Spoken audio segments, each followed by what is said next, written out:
Hi guys, this is Michelle, this Deception Bytes, and it is July 21st. It's 7:50 p.m. Eastern Time, and I'm bringing you the latest Q-related news. Now, this is all things. These are all things that I think pertain to Q, but I can't report on Q per se because Q has not posted since July 4th. So he's kind of missing in action, but not really. I mean, I know there are some of you that really do believe that he's not ever going to post again, and I don't subscribe to that. I think that he will at some point, and if he doesn't, I think that there's probably a very good reason for that too. At least we have enough evidence from what he's dropped since last October to now. We probably have enough to keep us all researching for several years. There's a lot that he's dropped, and people that say, oh, he doesn't really give us any information. I can't even tell you how much information that I've learned from Q that I had no idea about. None whatsoever. So yeah, I think he'll be back. But anyway, let's stay on top of the news because that's what we're supposed to do. We're supposed to keep our eyes and ears open and to what is going on, and because it shows what's going on behind the scenes as well, right? And yeah, so there's lots happening. So this I found on Twitter, and I thought it was interesting. I don't know. Could be coincidental. But you know, where the Bushes are concerned, not too many coincidences. So this Jordan Sather says, did you guys know Papa Bush's heart doctor was shot and killed today? More serious evidence of major things going on behind the scenes. Well, maybe not. It is strange. I think it's very strange. Doctor for former President George H.W. Bush fatally shot in Houston. A cardiologist who treated for former President George Herbert Walker Bush was killed Friday morning in a bicycle-to-bicycle drive-by shooting near Texas Medical, whatever. It doesn't finish off here, and I don't think it's necessary for us to go out to CNN. Suffice it to say that this cardiologist died in a very unusual way. It was a drive-by shooting, but they were both on bicycles. It was a drive-by bicycle shooting. Now, there can't be too many of those. Come on. So, yeah, to me, it would be enough to warrant looking into further. But again, it could be a coincidence. Chances are it's not, but it could. I mean, I know some people, it's like always, oh, it's a conspiracy. No, this is, like not everything is, a conspiracy. Not everything is, there are coincidences. There are. I know Q says there are no coincidences in this stuff, and that may be so. And this may be no coincidence. Don't know. But it's interesting. Alrighty, let's move ahead. Or we'll never get through. Now, the next thing, sorry, now my hands are wet from handling the water bottle and I can't make my little thing slide here. My little, touchpad. All right.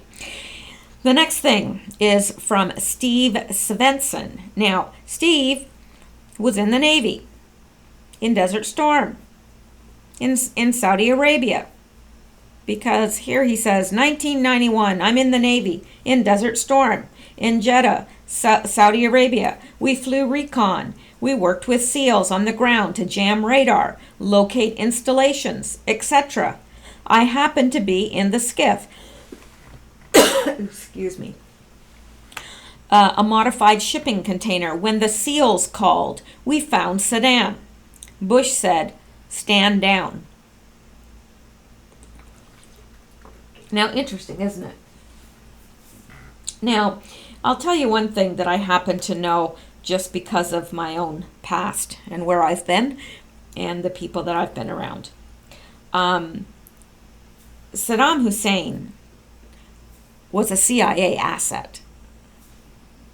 He was. So that could be why George said, stand down. And in fact, in the 80s, a lot of Central America were a lot of the presidents and so forth in Central America, the despots, I guess you would call them, were CIA assets. So anyway, for what it's worth, I'll move on. And here you've got Hillary. I love this meme. I sold 20% of America's uranium to Russia. Yay! Then the Russian government gave $145 million to the Clinton Foundation. What a coincidence! Okay, now there's a coincidence I don't believe in. Yeah, can't convince me on that coincidence. No way. Oops. Trying to get this to a reasonable size. Okay. Yeah, not so much believing that's a coincidence. 20% of America's uranium she sells to Russia. Then they give her $145 million goes into the Clinton Foundation, where, of course, it's tracked so thoroughly not.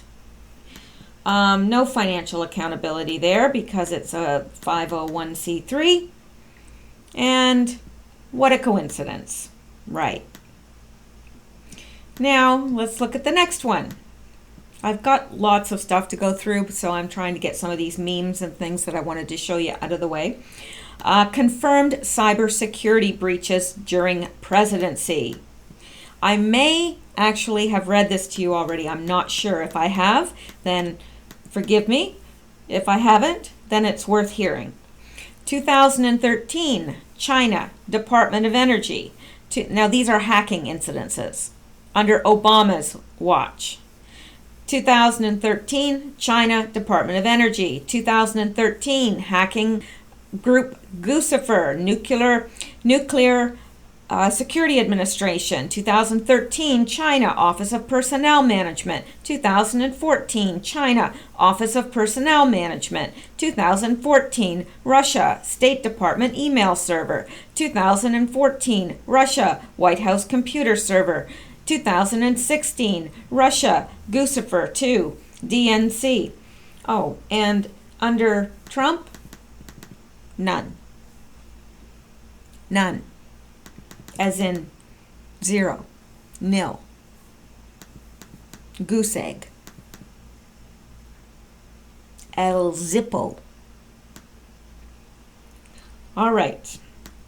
Now, while we're on the topic of Obama, let's look at this. And again, I cannot remember if I've shown this to you before. If I have, forgive me. If I haven't, it's definitely worth hearing. All right, now this is the certificate of live birth for Barack Hussein Obama II. Well, it looks fine to me if I was just looking at it like this, because of course my certificate of live birth is Canadian. Ours look a little bit different, but not too much. And whatever. So let's go over here. Number 1.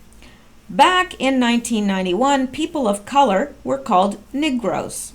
So how can the Obama birth certificate state he is African American when the term wasn't even used at that time? And that's number 1 right here.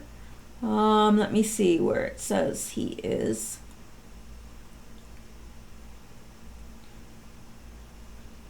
I don't know. I don't even see African American on here. Oh, race of father, African. I don't know. It's probably like right there, wanting to bite me in the face. Anyway, 2. The birth certificate that the White House released lists Obama's birth as August 4th, 1961, and lists Barack Hussein Obama as his father. No big deal, right?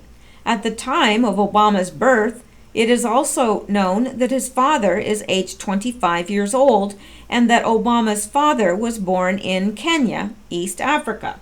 Well, here it says, race of father, African, kind of business, university, race of mother, Caucasian,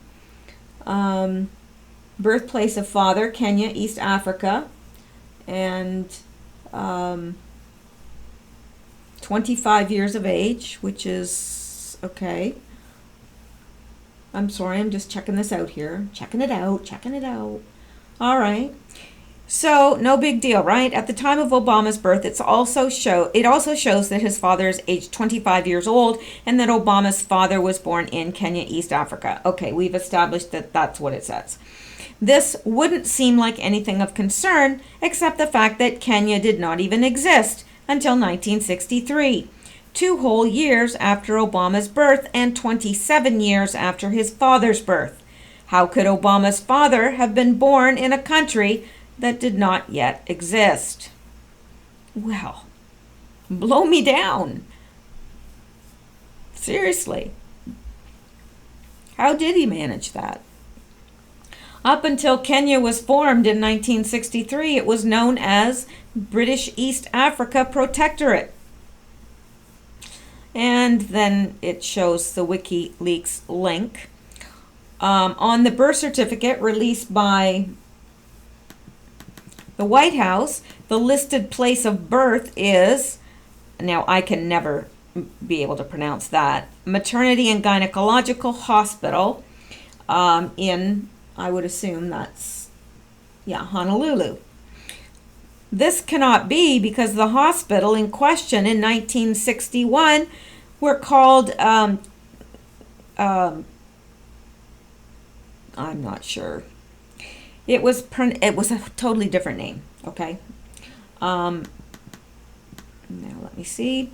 The name did not change to this, Maternity and Gynecological Hospital, until 1978 when these two hospitals merged. How can this particular name of the hospital be on a birth certificate dated 1961 if this name had not been applied to it until 1978? And then it has the WikiLeaks or Wikipedia rather, sorry, not WikiLeaks, Wikipedia link here. Why hasn't this been discussed in the major media? Well, why do you think so? Perhaps a clue comes from Obama's book on his father. He states how proud he is of his father fighting in World War II. I'm not a math genius, so I may need some help from you. Barack Obama's birth certificate says his father was 25 years old in 1961 when Obama was born. That should have put his father's date of birth approximately 1936. If my math holds honest, I did that without a calculator. Now we need a non-revised history book, one that hasn't been altered to satisfy the author's goals to verify that World War II was basically between 1939 and 1945. Just how many 3-year-olds fight in wars, even in the latest stages of World War II, his father wouldn't have been more than 9 years old. Doesn't that mean that Mr. Obama is a liar or simply chooses to alter the facts to satisfy his imagination or political purposes? Now, I have read this out before. I remember now. But it is worth, if you haven't heard it, it's worth hearing because it just shows. I mean, the whole thing with Obama is just built on lie after lie after lie after lie. We know that, of course, but seeing it sometimes right in front of our eyes does something different. Now, I like this. Donald Trump tweets, when I was 18, people called me Donald Trump. When he was 18, Barack Obama was Barry Soweto. Weird. Now that was in 2012, believe it or not. Interesting. I love this. It's totally his wit. When I was 18, people called me Donald Trump. When he was 18, Barack Obama was Barry Soweto. Weird. Yeah.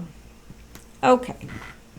So now, this is something that I grabbed from someone's Twitter page, and someone named Drain the Swamp. And I thought this was a good point. Okay. Putin said 400 million in illegally earned profits was funneled to the Hillary Rodham Clinton campaign by associates of American-born British financier Bill Browder. The scheme involved members of the U.S. intelligence community who he said accompanied and guided these transactions. Now, below he has, and I'm sorry it's blurry, I can't do anything about that. I'd like to spray my anti-blurry on it, but it just doesn't work. All right, so he has this by Anonymous here, and who is actually referring to an actual Q post where Q said, 2011 shuttle program terminated by Hussein, U.S. loses space dominance, Iran nuke deal, North Korea nuke missile tech, SpaceX, NASA Tech 2, Hillary Rodham Clinton, special access programs, private server, connected. And then he puts $3 signs, $3 signs, $3 signs, and .00. Now, I never thought about it at the time, to tell you the truth, but this fits perfectly into there. I remember thinking, why has he got all these dollar signs? Maybe just to, I don't know, emphasize that it was a lot of money. No, there was a specific amount, and now we've got the amount to plug into there. Because he says Hillary Rodham Clinton, special access programs, private server, connected. And then he's got all these dollar signs, which match this number, which is the number that Putin gave us. And then it says it went into her pockets, which indeed it did. It went to the Clinton Foundation. Yep. So whoever made that connection, kudos to you. Not kudos. I don't know what kudos are. They might be they might be a kudo in reverse. You definitely need a kudo, not a kudu. So, let's go on. Now, here's some other interesting stuff.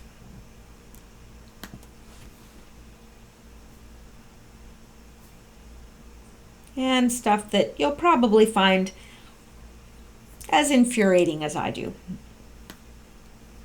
Inspector General.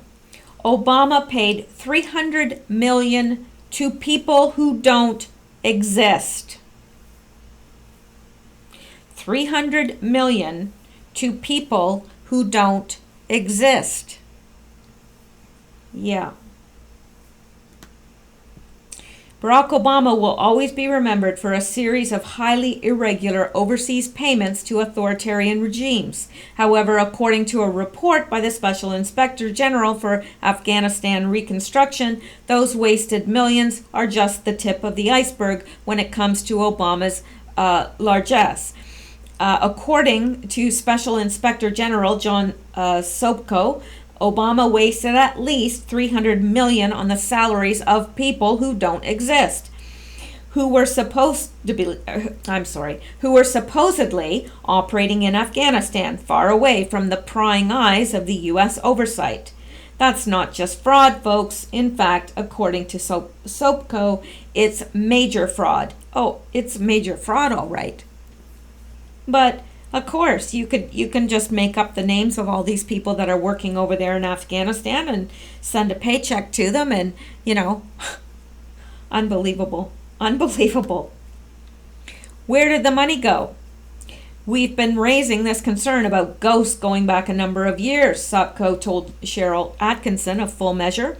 Actually, I want to say we heard about it from Afghan President Ashraf Ghani years ago. Before he became president, he warned me about ghosts, so we started looking 3 years ago.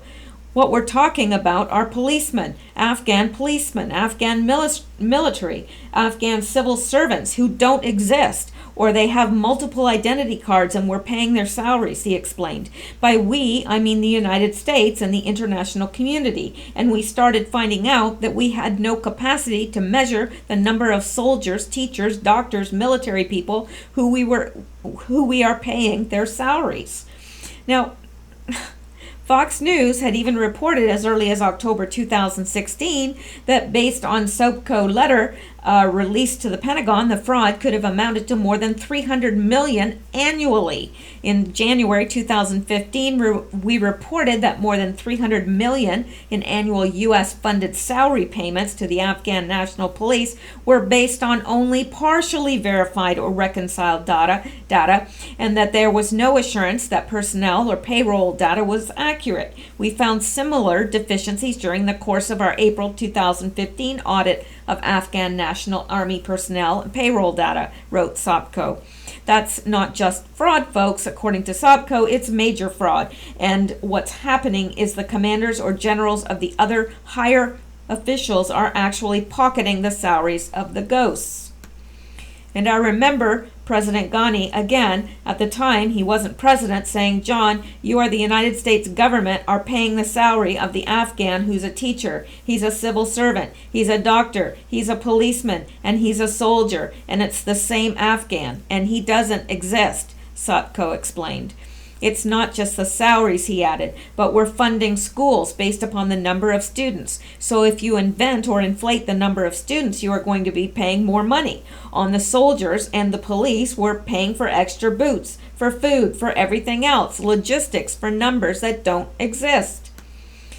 That is bad enough as it is, but to make matters worse, apparently Sopko has alerted the Pentagon on numerous occasions to what he had discovered in 2016, but, as you can imagine, the Obama administration did nothing about it. Thankfully, though, there's a new sheriff in town, and proper measures are finally being put into place to put an end to this nonsense. According to the Independent Journal Review, Atkinson notes that the Pentagon is implementing a biometric system that will be checking fingerprints, photos, and even blood type in order to verify proof of life and get rid of the ghosts. She added that the Pentagon said it had up to 95% of the Afghan police and 70 to 80% of the soldiers enrolled in the program.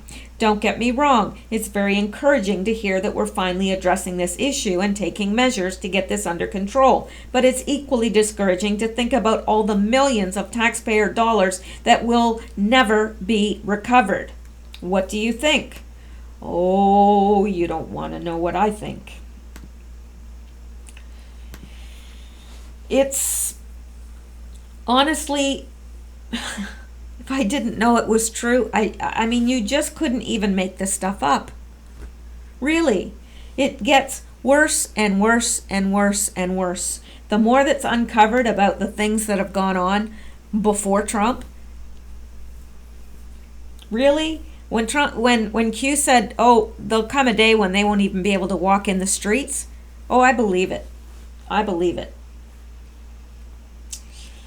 Now, we were to keep track of people that retire or quit or whatever, CEO, military, government.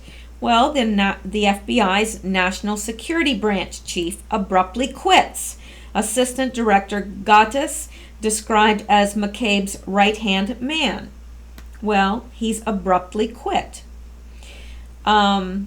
I'm just going to read the very first part. I'm not going to read all this. Gattis, who heads the Bureau's National Security Branch, is also described as the most experienced counterterrorism agent on the FBI's roll. He leads the FBI's operation and the intelligence efforts involving all national security matters, ranging from terrorism to espionage to weapons of mass destruction, according to the FBI. Gattis decided to retire Thursday. the fourth top FBI agent to walk away in the last week. But Goddess' departure is certainly the biggest by far. So that's all we're going to get into with that. I just think that it is worth noting, absolutely. And I can't remember what this is, but let's hope it's something good. Hi, this is Rose. Yes, this is a little bit out of, it's a little bit out of the norm because, or out of the flow of things right now, because I'm talking about, Obama and things like that, the things that have come before Trump. But this is important, and it is very Q related. It is her official statement. Now, we all know that she lost her job not because of what she tweeted, but because of being a supporter of Trump. Because let me tell you, there are people that have said way, way worse. So I wanted you to hear this. I think it's very good. It's only a minute long, so I think everyone should hear this. Hi, this is Roseanne Barr, and I'd like to welcome you to my own studio where I'm able to speak for myself to my fellow and sister Americans without the filter of the biased media. This was my statement from the very beginning, and it will continue to be forever because it is the truth. When ABC called and asked me to explain my egregious and unforgivable tweet, I told them I thought Valerie Jarrett was white. And I also said, and I'm willing to go on The View, Jimmy Kimmel, or whatever other show you want me to go on and explain that to my audience. Now, instead what happened was about 40 minutes after that, my show was canceled before even one advertiser pulled out, and I was labeled a racist. Why, you ask?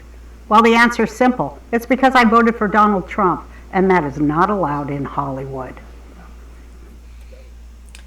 So, like I said, I think that was worth seeing, and I believe that. I believe that's exactly why she was fired. And I hope that she will have success in whatever she does. I think it's sad what happened to her, to tell you the truth.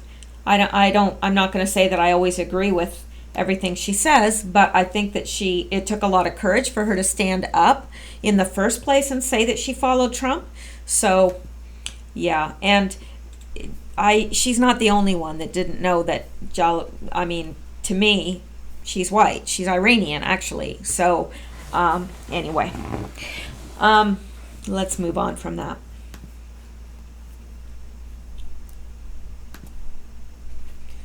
Now, this is getting into a different topic now.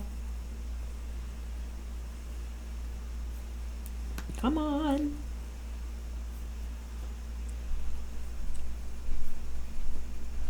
Okay, writer-director James Gunn fired from Guardians of the Galaxy Volume 3 over offensive tweets. Disney responded rapidly to reports of jokes Gunn made online, some a decade old. Okay, now I'm just going to tell you that this is bias in his favor, but I did want to show you that Disney has fired writer-director James Gunn from Guardians of the Galaxy Volume 3 after a right-wing media personality resurfaced a series of offensive tweets Gunn made, in many cases from 2009 and 2010. The offensive attitude and statements discovered on James' Twitter feed are indefensible and inconsistent with our studio's values, Walt Disney Studios chairman Alan Horn said in a statement to The Hollywood Reporter, and we have severed our business relationship with him. Now, what I'm going to do here is I'm going to read this to you too, just for a different reason. As noted by Polygon, conspiracy theorist Mike Cernovich, and he is the one that surfaced these tweets made. And I think when you see them, you will be as alarmed as anyone else, unless you're a pedophile, in which case you may not find them offensive.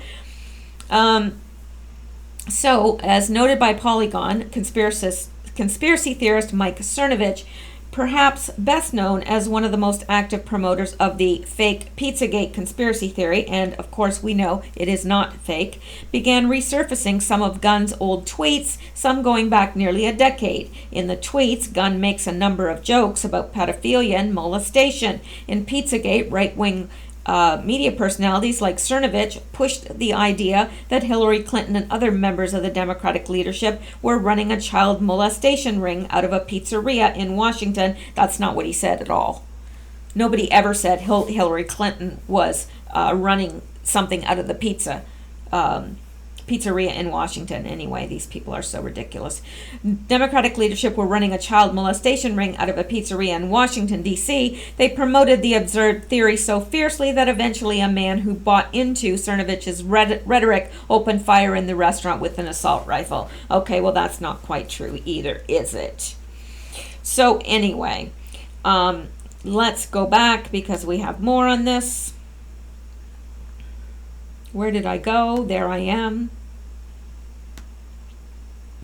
Now, we're going to be visiting this down for a few things, so let's just follow them in the order they come. Okay. Laura Loomer, who I happen to like, she's a good one to follow on Twitter, definitely. James Gunn had 10,000 tweets that were pro-pedophilia. He would not have been fired if it wasn't for Cernovich. Now that's true. He would not have been fired if it weren't for Cernovich, because Cernovich is the one that did all the legwork and the footwork and brought all these tweets out to see the light of day. Disney chose pedophilia over Trump supporters. How many pedophiles work at Disney? Makes you wonder. Yeah. Interesting. Now, here we go here. Hollywood rallies around Disney's defrocked pedophilia and rape joking director. Guardians of the Galaxy actor Dave Bautista defended his longtime director James Gunn after Gunn was fired from Disney yesterday following backlash from a far-right blogger over offensive and controversial decade-old tweets. I will have more to say, but for right now, all I will say is this, Bautista told, who plays Drax in the films, retweeted, James Gunn is one of the most loving, caring, good-natured people I have ever met. Well, nobody said that he wasn't loving and caring and good-natured. They're calling him a pedophile. There's a difference. He's gentle and kind and cares deeply for people and animals and children. Okay, that's not written there, but we all know that it should be. He's kind and gentle and cares deeply for people and the little animals of the woodland. He makes mistakes. We all have. I'm not okay with what's happening to him. Bautista's remarks represent the first public acknowledgement of the situation from a member of the Guardians cast, but he's not alone in condemning Disney's actions. Comedians like Patton Oswalt and Rufus Hound have also expressed their own frustrations and concerns over Gunn's firing. Disney, your stories are so often about redemption, Hound tweeted. To fire James Gunn for jokes made as a younger man, jokes for which he has already apologized, goes against the moral code you taught us when we were all kids. Yeah, the moral code goes against it. No sense in cutting loose a good man. I urge you, rehire him. That was from Hound. Apologizing and making excuses for such brutal rhetoric is far from news in Hollywood. We travel back to 1998 and things get very interesting indeed. Actor Robert De Niro's attorney denied his client client's involvement in an international prostitution ring. The actor was detained Tuesday for questioning in the matter, then released after 9 hours. No charges were filed against him. De Niro had been detained for 9 hours by Paris Judge Frederick Nagayan about an alleged international prostitution ring that was broken up a year ago by French authorities. De Niro's name allegedly appeared in an address book seized in the course of the probe, according to police sources. De Niro, 54, is not the only celebrity to have been associated with this case. A former Swedish fashion model, a Polish tennis star, and a French film producer have also been implicated. De Niro's attorney, George Kaigeman, told reporters that De Niro knows a lot of beautiful women and agreed it was entirely possible that his name appeared in an address book. In fact, Kaigeman added, De Niro told the judge that he had met 3 of the women believed to be part of the prostitution racket. The actor said he had shaken hands with 2 of the women. Shame. His lawyer refused to comment on the nature of De Niro's relationship with the 3rd. Oh, so 2 he shook hands with. It was the 3rd one that he had his nasty way with. I can categorically state, indeed, Mr. De Niro has authorized me to do so, that he has never in his life ever paid to have any woman, including these 3 in question, he said. However, one of the 3 women in question dated De Niro for years, according to Radar Online in 2014. According to upcoming biography, De Niro, A Life, there were at least 3 women involved in the prostitution ring who claimed to have met De Niro, one of whom, the English porn star Charmaine Sinclair, has told investigators that he has been her lover. Author Sean Levy writes, the buxom brunette spilled the dirty details on their sexual trysts, which she claimed occurred between 1990 and 1995, bragging to a British tabloid that De Niro was attentive, very gentle, and passionate. He left me totally satisfied. I know I'll never make love like that again. De Niro didn't deny he had sexual relations with the porn star. De Niro reportedly claimed he had met Bourgeois through tennis player Wojciech Fibak, who told him the soft porn producer could set him up with beautiful women. The first time Bourgeois showed me photos of girls, they were taken from magazines like Louis, and Playboy. De Niro testified, according to Levy, he said he could introduce me to them in a friendly way without any notion of money. It is possible that I chose one of these girls, and it seems that Charmaine Sinclair was the one. He later claimed he had sex with Sinclair in a St. Tropez villa, but there was no money transaction. He was not arrested or charged with any crime, found only guilty of having sex with a woman who at other times sold her body for large sums of money, the book claims. So there you go. The fact that De Niro is defending him is not any big deal. And, well, yeah, there's a lot of people defending the guy. What's his name?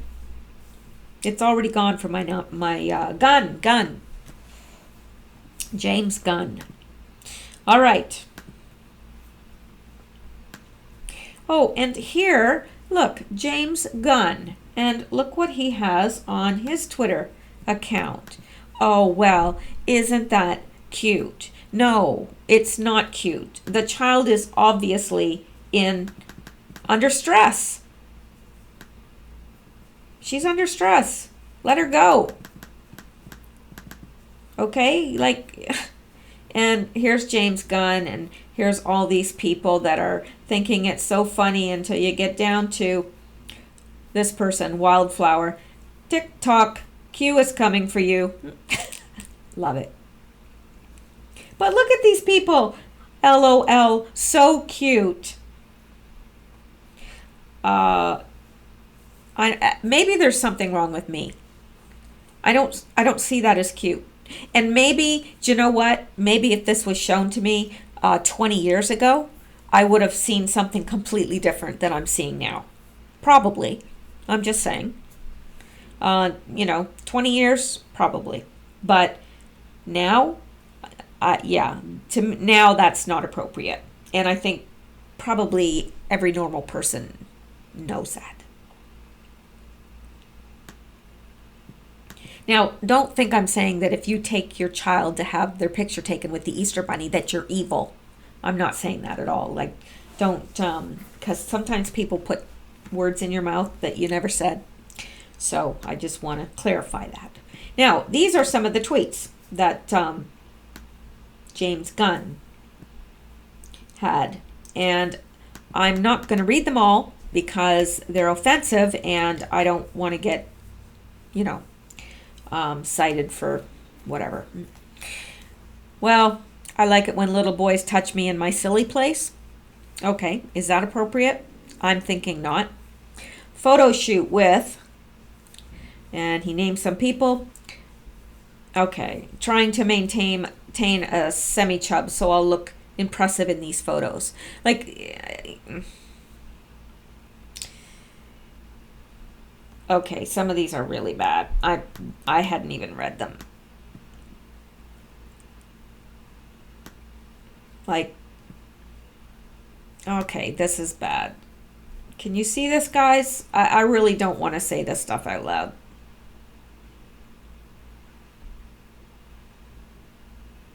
I would suggest that you go and search for James Gunn's tweets.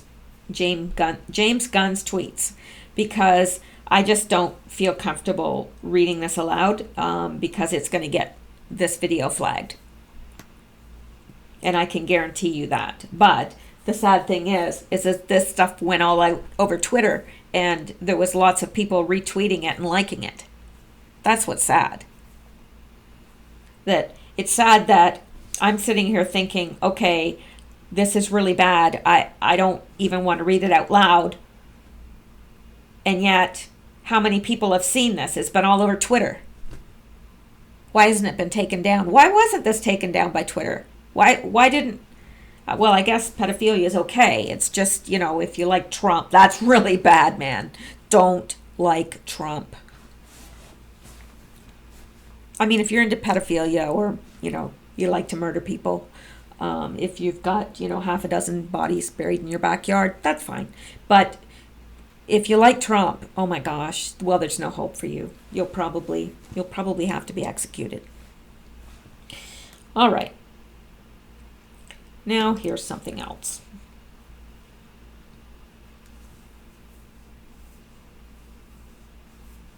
Vatican arrests former diplomat after child pornography probe. Not sure why I can't read tonight.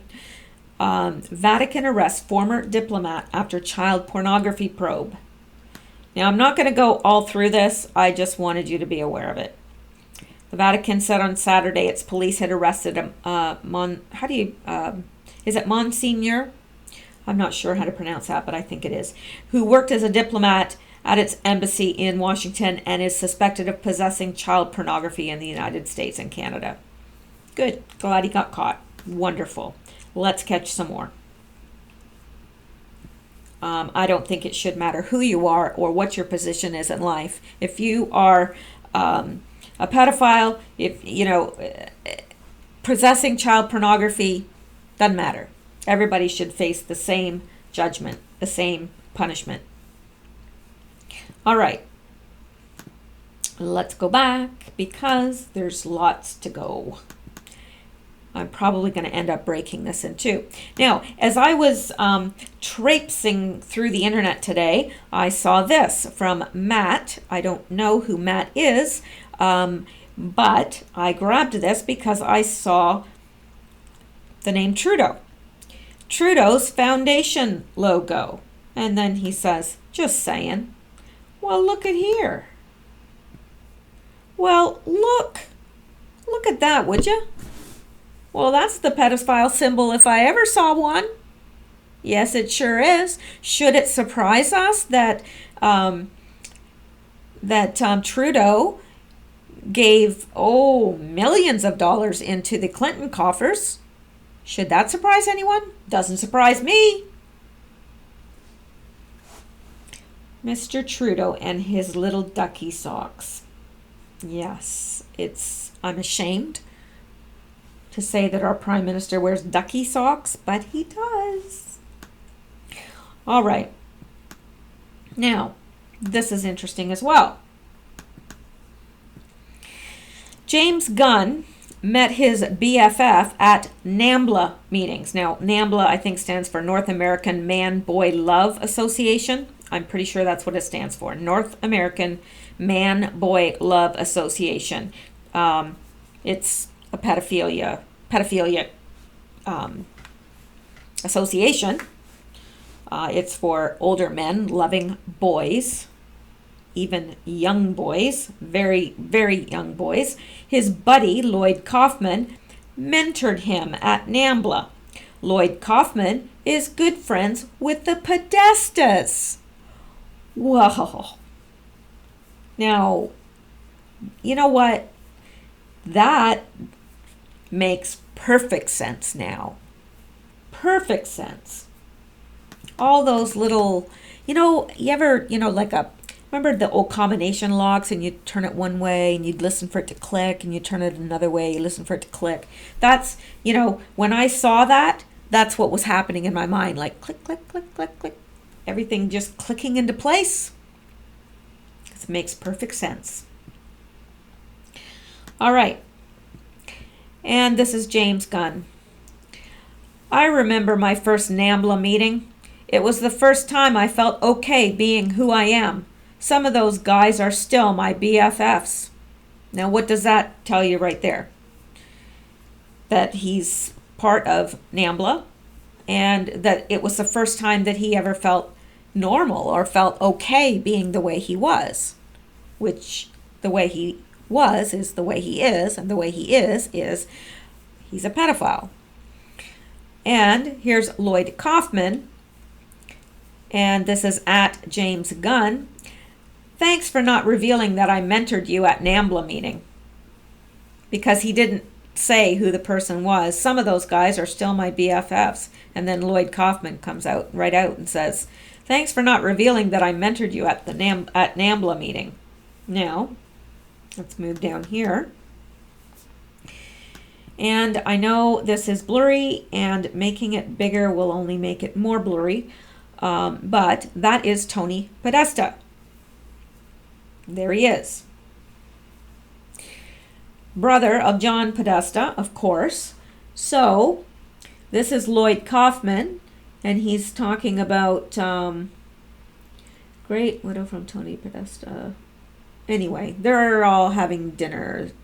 Lloyd Kaufman and this is Tony Podesta. I assume that's his wife. Maybe great wisdom from Tony Podesta.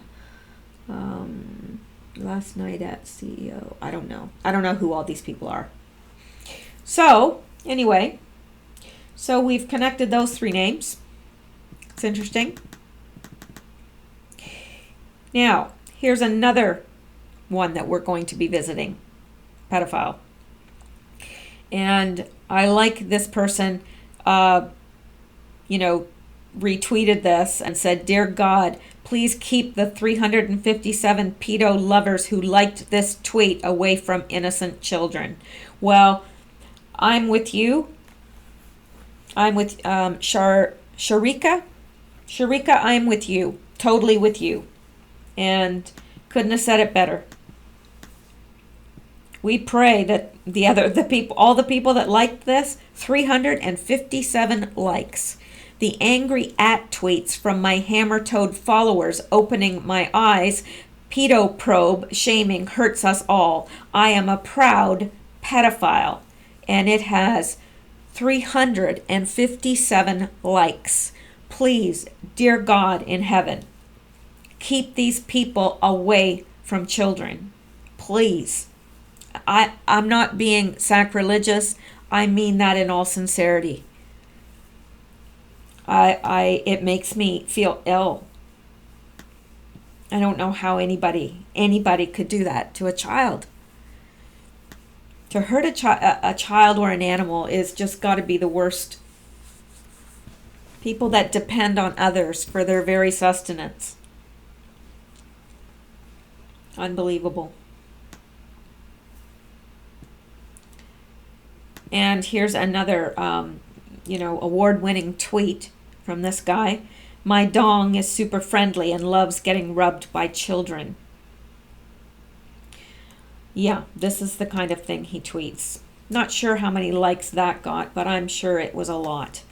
His name is Patton Oswalt. And I'm not sure how he's connected in Hollywood. I don't know. But he is from Hollywood. And he is obviously a pedophile. And this person who put this meme together said Hollywood is sick. Absolutely it is. Absolutely. So, now, this I think that you will find interesting. And then I think I'm going to split it and do a second video because this will have gotten quite long, and I think it wears people out. This will be interesting if you haven't heard this today.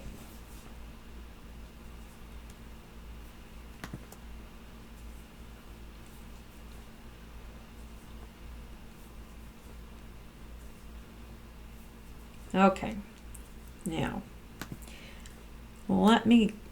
you gotta listen carefully. Hang on till I get. I visited Kenya as three years ago. Wait. 3 years ago. Okay. Listen carefully to what he's going to say in just the first few seconds, okay? I visited Kenya as the first sitting American president to come from Kenya. What did he say? Let's listen to that again. Years ago, I visited Kenya as the first sitting American president to come from Kenya. The first sitting America to come from Kenya. If someone said that to you, if I said, I'm the first I don't know. I can't even think of an equal to it. But obviously, if someone says that they come from somewhere, you know what that means. That's where they were born. One more time. I visited Kenya as the first sitting American president to come from Kenya. Yeah. So, interesting. It's funny how he's over there and now he's telling them that he's from Kenya. Now, why is he doing that? I think it might be to avoid something that's coming. I think that it's as Q said, that he's going to try and claim Kenyan citizenship. I think so. I think that's exactly what's going to happen. Hope it doesn't work. I would assume that it won't, but one never knows. Anyway, I think I'm going to have a cup of coffee and I'm going to try to, because I'm really just don't feel on my game tonight, but I'll try to wake up and kind of sharpen up, and I will be back with the second part. Lots more to cover. See you in a bit. In the meanwhile, stay safe.